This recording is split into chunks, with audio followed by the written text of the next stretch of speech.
भैरवी की हवेली का रहस्य। हवेली के गलियारे में हल्का सा अंधेरा छाया हुआ था।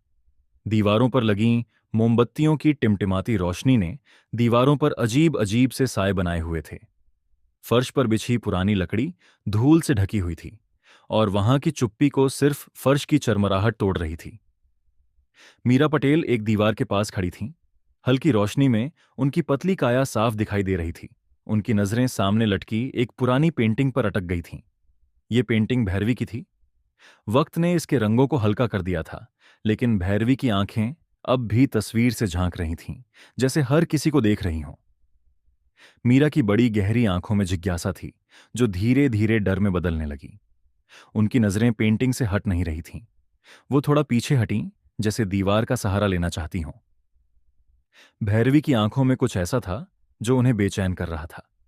उनसे कुछ कदम पीछे अविनाश शर्मा और कबीर सिंह खड़े थे। दोनों मीरा को ध्यान से देख रहे थे। अविनाश हमेशा की तरह शांत और आत्मविश्वास से भरे हुए लग रहे थे, लेकिन कबीर के चेहरे पर चिंता साफ झलक रही थी।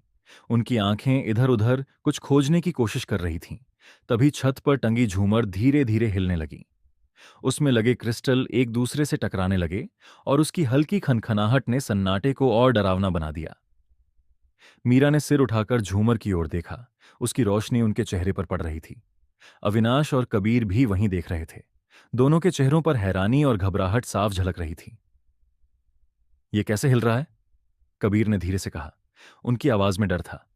शायद हवा का झोंका होगा, अविनाश ने कहा, लेकिन उनके शब्दों में वो भरोसा नहीं था जो अक्सर होता था। मीरा की नजरें फिर पेंटिंग पर टिक गईं। उनके दिल की धड़कन तेज हो गई जब उन्हें लगा कि भैरवी की आंखें थोड़ी सी हिलीं। ये बस एक पल के लिए था, लेकिन इतना काफी था उन्हें डराने के लिए। झूमर और तेजी से हिलने लगा। उसकी परछाइयां दीवारों पर अजीब अजीब आकार बनाने लगीं। अविनाश के चेहरे पर गहरी सोच थी, कबीर की आंखों में डर, और मीरा के चेहरे पर बेचैनी साफ झलक रही थी। वो देखो, कबीर ने गलियारे की दूसरी ओर इशारा किया। उनकी आवाज कांप रही थी। मीरा और अविनाश ने उस तरफ देखा। गलियारा लंबा और खाली था। वहां कुछ नहीं था, लेकिन अंधेरा और सन्नाटा कुछ छुपा हुआ सा महसूस करा रहा था। मीरा ने धीरे धीरे पेंटिंग की ओर कदम बढ़ाए।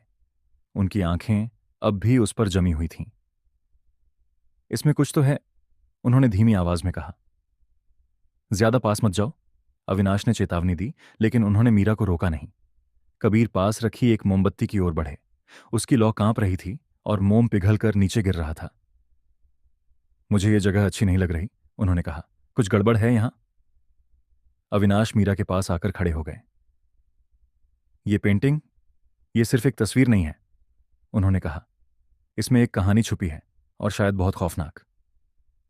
तीनों एक साथ खड़े हो गए, गलियारे में फैली रहस्यमय ऊर्जा को महसूस करते हुए। हर तरफ सन्नाटा था, लेकिन ऐसा लग रहा था जैसे हवेली के दीवारों के अंदर कुछ जीवित था। और उस सब के बीच भैरवी की तस्वीर से झांकती वो आंखें, जैसे वो किसी गहरे राज को खोलने के इंतजार में थीं। Thank you for watching. Part 2 is coming soon. Like, share and subscribe. Press the bell icon also.